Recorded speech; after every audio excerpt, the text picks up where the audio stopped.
For a lot of photographers, the idea of public speaking sounds like a hard pass, right? Maybe you are not trying to get on a big stage. Maybe you're not even interested in teaching. But today's episode is all about why showing up and speaking, whether that's in someone's living room, at a local PTA meeting, or just hopping on your Instagram stories, can be one of the most powerful ways to build trust, authority, and connection with your ideal clients. Laylee Emadi is a speaker, educator, and conference host who has built her entire business at the intersection of creativity and communication. As the founder of the Creative Educator Conference and the Educators Lounge, she helps entrepreneurs not just teach, but teach well. With a background in classroom teaching, a thriving photography business, and now a full-time focus on coaching creatives, Laylee brings a rare blend of heart and strategy to the conversation around standing up and speaking. Whether you want to grow your client base or take your first steps into the education world, you are going to get so much out of this conversation. Welcome to This Can't Be That Hard. My name is Anami Tonkin, and I help photographers run profitable, sustainable businesses that they love. Each week on the podcast, I cover simple, actionable strategies and systems that photographers at every level of experience can use to earn more money in a more sustainable way. Running a photography business doesn't have to be that hard. You can do it, and I can show you how. Laylee Emadi, welcome to This Can't Be That Hard. It is so lovely to see your smiling face. How are you today? Thank you so much. Oh, I'm excited to be here. I'm doing good. Excellent. Well, this has been a long time in the planning, in the making. I met you earlier this spring and you were just about to get into your own conference. And I was like, I want you to come on the podcast. And you were like, call me later. So I've been looking forward to this conversation for months, and I know that everybody here is going to get tons out of this because I feel like this is, in fact, I'm trying to think in whatever, almost 400 episodes. I don't think I've ever done this specific topic before. So that's exciting. I don't get to say that very often these days.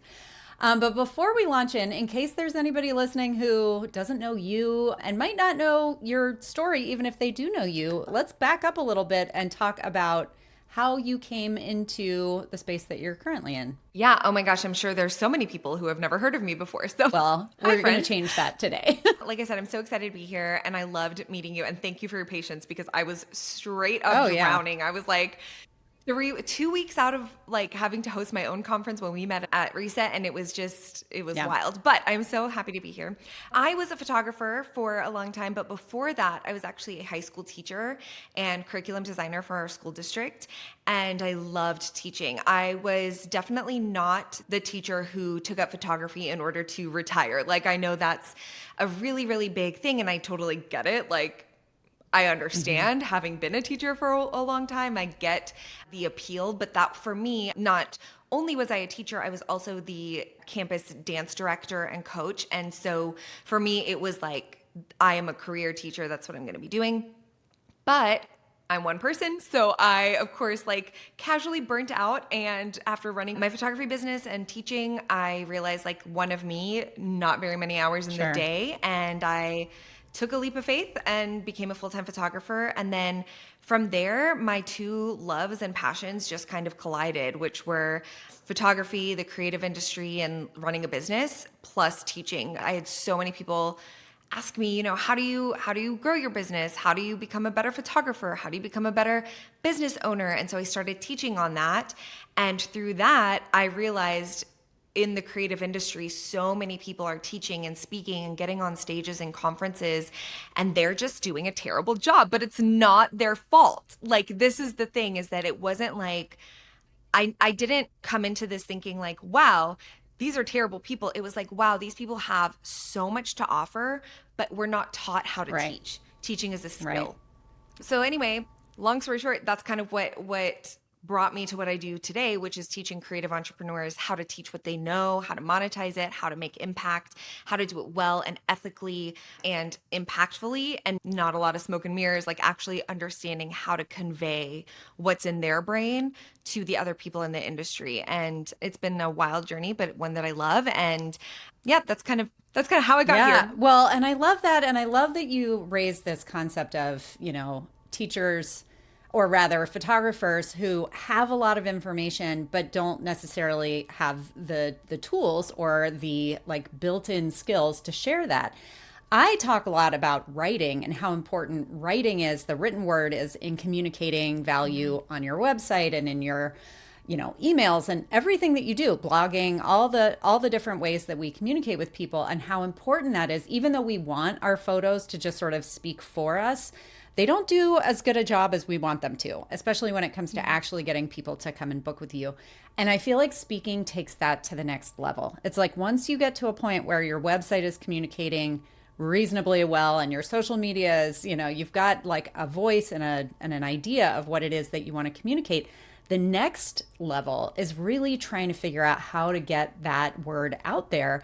And I really feel like speaking is one of the least utilized avenues for photographers that's out there. Certainly, there are photographers who are like, I want to go teach other photographers, and they look into speaking, and that's not a bad thing. I mean, obviously that's a great reason.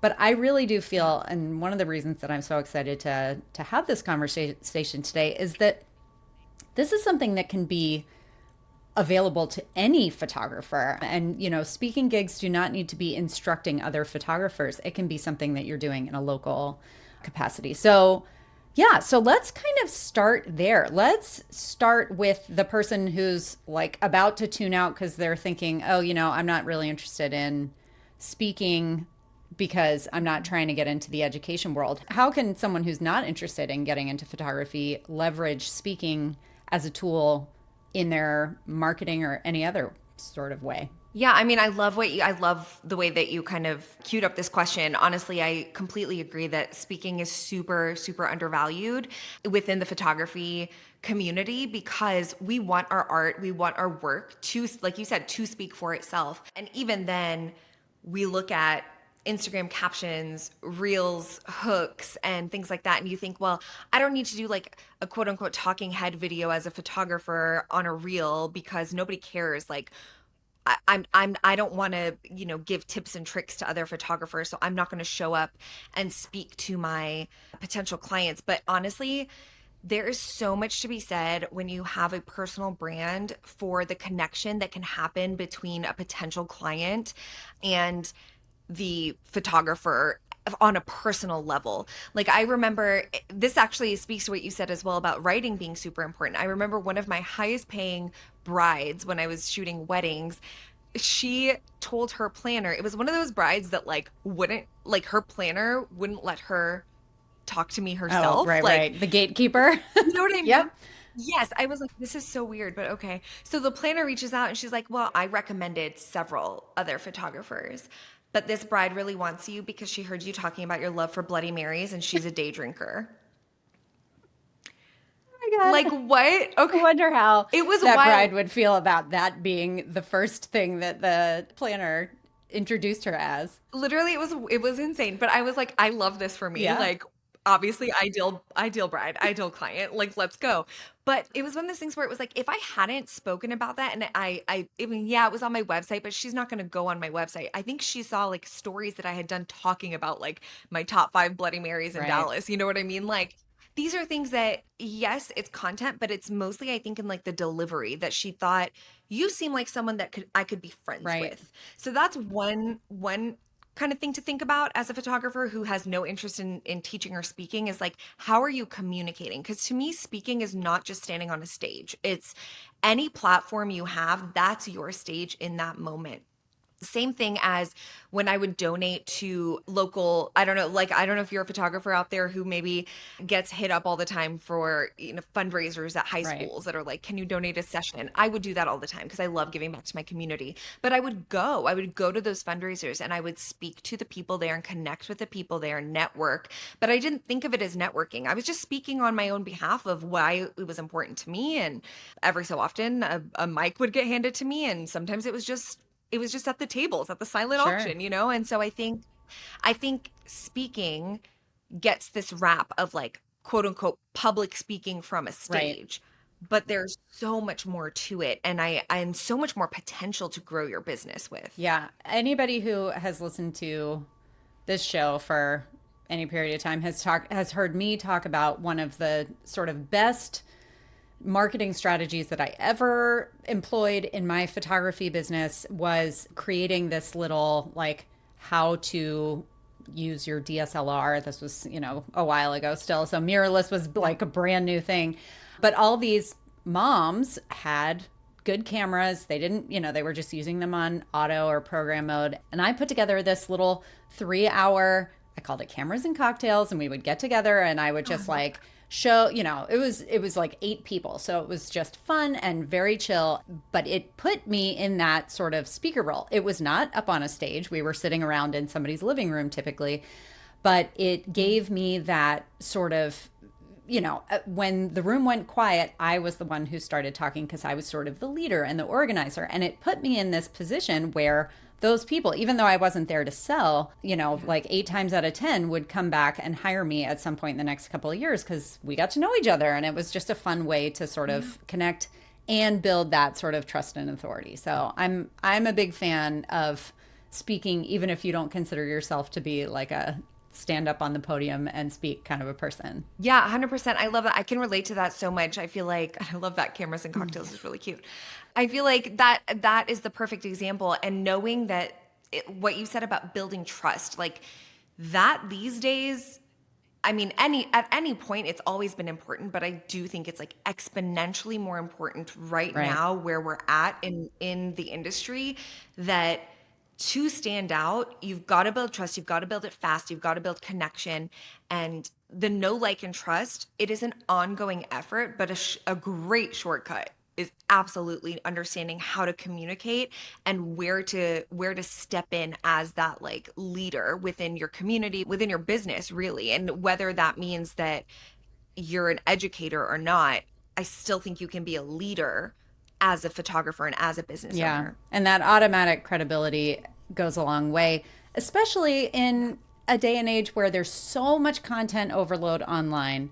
And there's now so much AI content, and people are second guessing, like, is this a real person? Is this a bot? Am I getting scammed somehow? When you show up and you meet somebody, or they see you, speaking to a group, or even just in a group, like you said, at an auction or at an event, there's no second guessing that. Yeah, absolutely. I feel like that's the number one question I get asked all the time is like, oh, how are you going to combat AI? How are you going to combat all the things that are out there that make you feel replaceable? And it's like, you're really not, like, being a human being that is able to make these connections. That's what sets you apart. Yeah, absolutely. Okay, so before we get into people who are potentially thinking about speaking as a gateway into the education world, do you have any favorite other recommendations for people who are looking to build more trust and authority locally in terms of opportunities for speaking and networking type events? Yeah, absolutely. Okay. This is like rapid fire, but I am super passionate about this because this is kind of what I did. And I feel like no one else was really doing it in my area at the time. But the first example I gave of like when you get asked to donate, obviously you want to make sure it's the right arena. So if it's within your niche, assuming, but don't wait for them to approach you. Like reach out to groups that make sense for your niche within your local area. So for your work, whether that's like, let's say you're a family photographer, local elementary PTAs, mom groups, things like that. Like where can you show up and make those connections? Then if you want to take it like a step above, I think about when I was doing senior photography, we have a lot of like local groups for girls and their moms. They had like multiple different branches within that. And so I would get recommended to one and then the other and then the other. And then I would seek out the same type of group, maybe like within a 30-minute to 45-minute drive from me,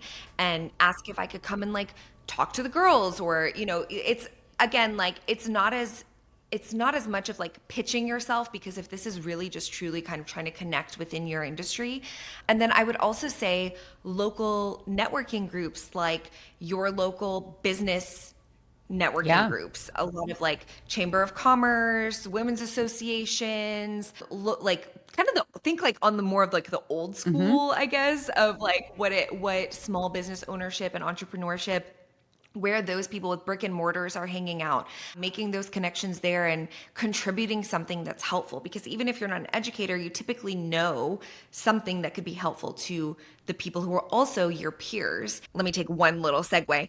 You've got to also know how to actually speak, right? So like if you're somebody who's like, I need to work on this skill. Yeah, sidebar. Like if you're like, I've never spoken before in my life, start slow, right? Like start with the donating. Start with the donating before you start to like try to get on a stage. But I wanted to give like as many examples as possible. So as you're doing that, as you're donating your time, as you're showing up, you're also building your skills. You're also building your skill set of learning how to communicate, learning how to speak, and learning how to connect. And then being able to kind of like take it that one step further of maybe you're showing up at the networking group, and then after going for a couple of times, then you're like, hey, I'd love to share this one topic with the rest of the group, you know, and talking to the person in charge. And I love what you said about, because I can just like hear people out there in the ether saying, I don't have any idea what I could share that would be of any value, whatever. And I love this idea of like show up, have conversations with people. When you tell them that you're a photographer, especially once you get into like, this is my niche, da da da, what are the questions that they're asking you? Like those things will start to come up again and again. And you do have that information. You do have that authority and that knowledge, and it is valuable to other people. I feel like, especially as photographers, so many other, business people and other people in other like areas of life want the information that we have. Like photography is such a premium sort of a commodity or knowledge thing. So anyway, it's not like saying like, oh, I'm a consultant, and then the conversation drops off. When you say you're a photographer, people are generally like going to come back with questions. Yeah, they're going to be interested, and sometimes that interest doesn't look how we want it to look, but it does open the door for noting what it is that they're asking, what it is that they're interested in. And also like if it is a reaction that you're not in love with, like I know I ran into that a lot, especially when I first started my business, and it was a lot of, like senior high schooler dads being like, oh, like what you are, like, what does that mean? Kind of just like condescending. And I was like, okay, so this is something I need to notate, that like, how can I come up against this misconception and teach the people around me in my community that like, no, I actually have a legitimate business. I am a business owner. Coming up against all of the misconceptions and being able to like teach what it is that I wanted people to perceive me as, that's a superpower too. Like that's something that comes from showing up and speaking with others, is you then can control people's perception of you so much more easily than if you just go out and you're like, yeah, here's my work. Yeah, it is a much more proactive versus reactive kind of a conversation. I love that.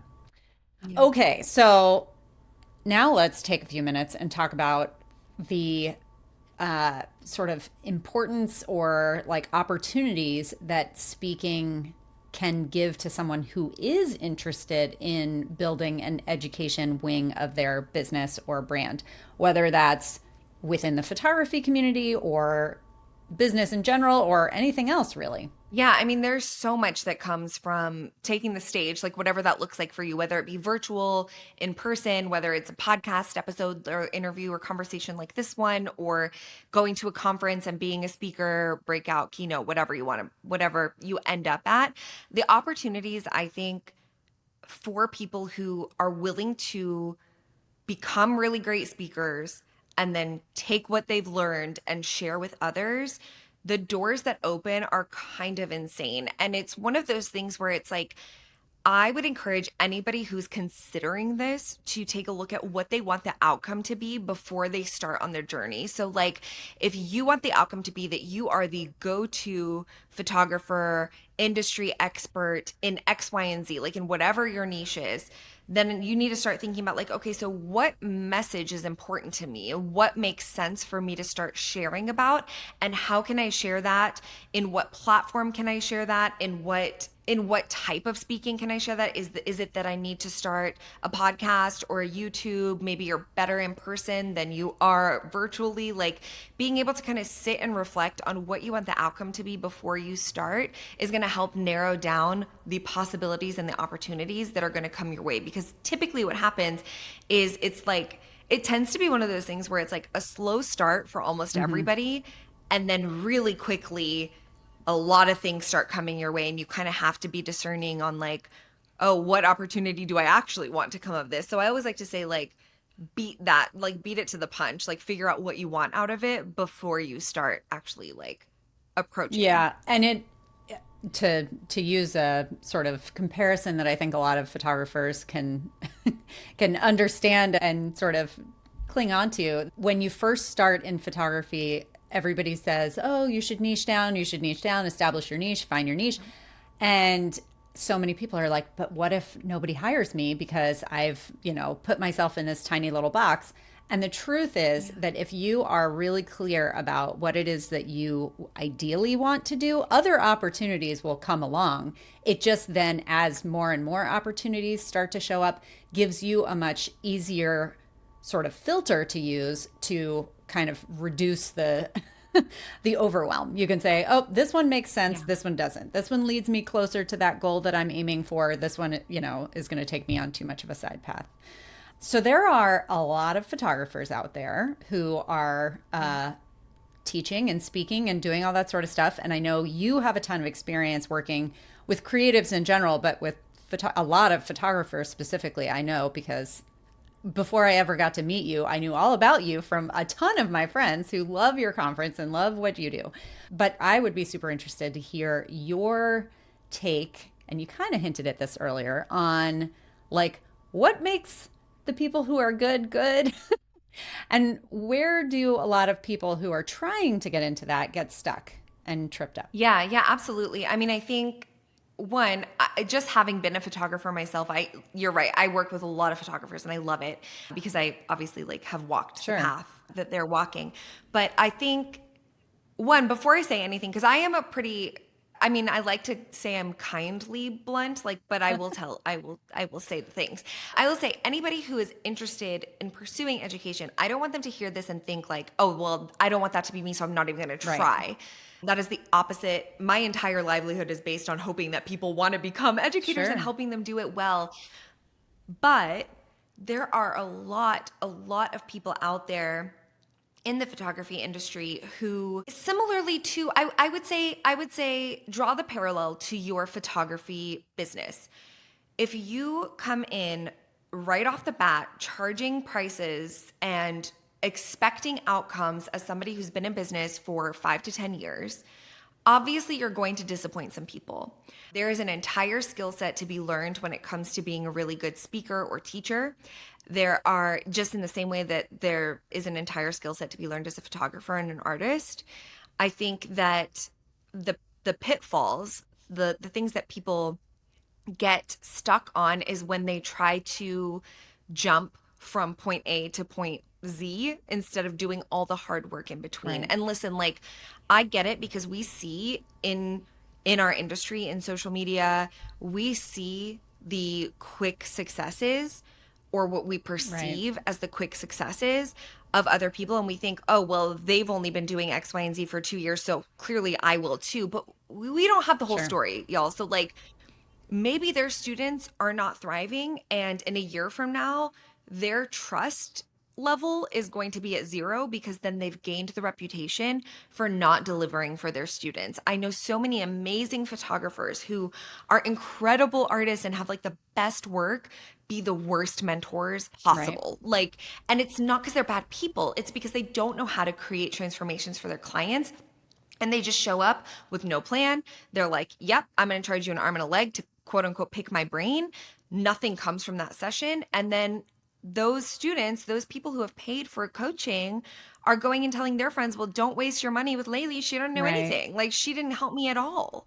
And again, it's not a reflection, I don't think, on people's characters generally, on character generally speaking, but it is really important to think about if you are entering this realm, don't take what you see on the internet and assume that you know everything. It's going to take time and work to become a really strong educator, and that's okay. Just like it took time and work to become an expert, an amazing Yeah. photographer.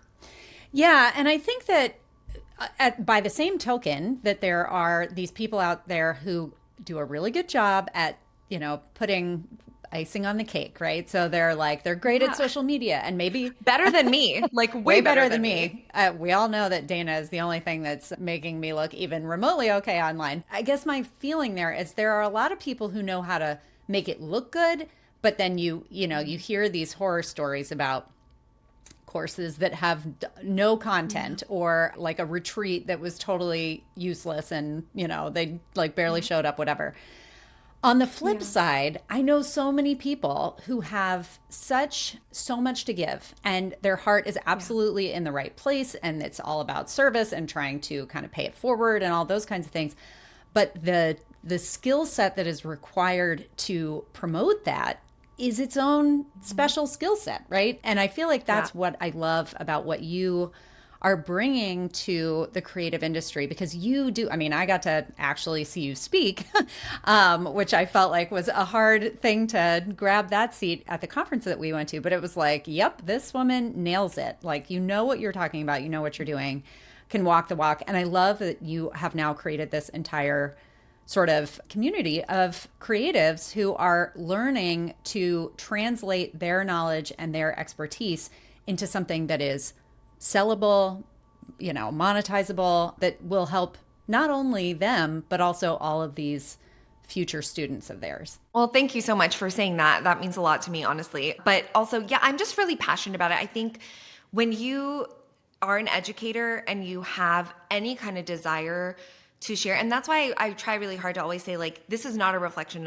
of the person's heart. Yeah, we want income, we want money, like, that's normal. But typically, people who want to share or teach or speak, they want it to go Right. well. Like nobody wants to be a bad educator, but I just think there aren't a lot of like great resources out there, and that's why I'm really passionate about our community, and I think that that's why our community is full of people like you and like our friends who are out here just trying to make other people's lives and businesses better and more successful. And so my encouragement would just be jump in, start trying, learn from every single thing that you do, and be humble enough to get help where you need it and to get critique as often as possible. Okay, I love that. I literally was about to be like, okay, so how does somebody jump in and get started? And you beat me to the punch.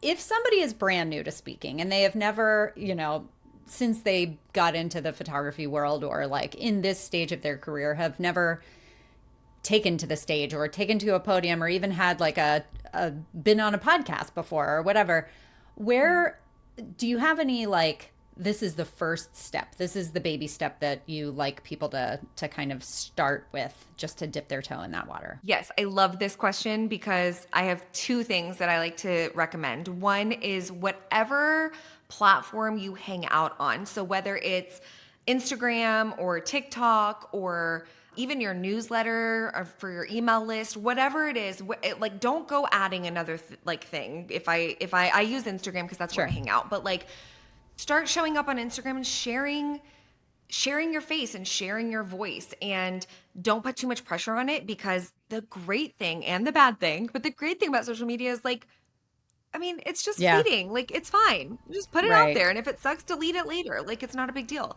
Go live. And if, again, like, let's say it's your email newsletter, record a Loom video or like hit record on Zoom. Don't overthink it. Just share a few things and see what the response is, or if there is any response. And sometimes there's not. So I would say the second part to that tip is like, do it a few times. Do it a few times. And then the second thing is if you're serious, like, and you want to jump in, like, on a more proactive, like, I'm ready. Like, you're like an action taker. If you're like me and you're a little more timid, like I would start with tip one, just like show up and do a couple of things. But for some people, they're a little bit more of a go-getter. I would say start offering free. And people are going to get so mad, but I don't care. Don't charge. Do a couple of one-on-one short, like 20-minute conversational, quote unquote, mentoring sessions. And I say quote unquote because, like, I truly believe if you're going to charge for something, there better be a result at the end of Right. it. Like, do it for free. Learn what people are wanting to know about. Learn what people think that they can learn from you about. Write it down and then start sharing content around those things. Because the thing is, like, my catchphrase back when I used to have my signature course, which was at the time the Creative Educator Academy, I would always say, if it's a question for one, it is a question for the many. And so start with the one. And that's usually easier because a lot of times photographers have a lot of people who follow them who maybe are other photographers, but typically it's mostly our prospective clients, or we would hope. So out of your, let's say, a few hundred people that follow you, maybe one of them is an aspiring photographer who wants to learn from you, and then they get a free 20 to 30-minute conversation, and you get so much input about what people are looking for from you. Right. I know. And you get to practice talking to them, right? Like you get the practice. Well, and it's not even just the practice talking. It's like the practice of being in the teacher's seat. And I loved what you said about if, one person has a question, then a lot of people have spoken like a true teacher. That is, I feel like I had a high school teacher who would say that all the time. But yeah, it is so valuable to listen, pay attention, see what kinds of questions people are asking you about. We all have this sense of, this is what I know, this is what I'm good at. But there's a lot of value to be found in finding out what other people feel like are your strong suits or the things that you have specific insights on. So all of this it's just full of so many great ideas and little tips and all those kinds of things. Given that we only have a small container to have this conversation, and I imagine that there are going to be plenty of people who have other kinds of questions and want to binge more of what you put out there, let everybody know where they can find you. Yeah, so I hang out a lot on Instagram, and I love a good voice memo, like voice DM at Laylee_Emadi. My website is just LayleeEmadi.com. And I have a podcast that I share a lot everything is for educators over there. And it's just called the Laylee Emadi Podcast. So I'm kind of hard to not find once you know my first name. Which we will spell for everybody in the show notes, but it's Laylee. So it's as phonetic as it gets. Exactly. I know. With a name like Anami, I get stuck all the time being like, no, A and an E. Yeah. So anyway, relatable. Such a pleasure getting to connect with you. And this has been so great, but mostly it's so great to see your face. Thanks so much for coming on the show. Back at you. Thank you for having me. Wonderful. Have a great day. That's it for this week's episode of This Can't Be That Hard. I'll be back same time, same place next week. If you like the show, be sure to check out thiscan'tbethathard.com to explore all the resources we have for photographers. And of course, it would mean the world to me if you would leave a review of the show on iTunes or Spotify. As always, thanks so much for joining me. I hope you have a fantastic week.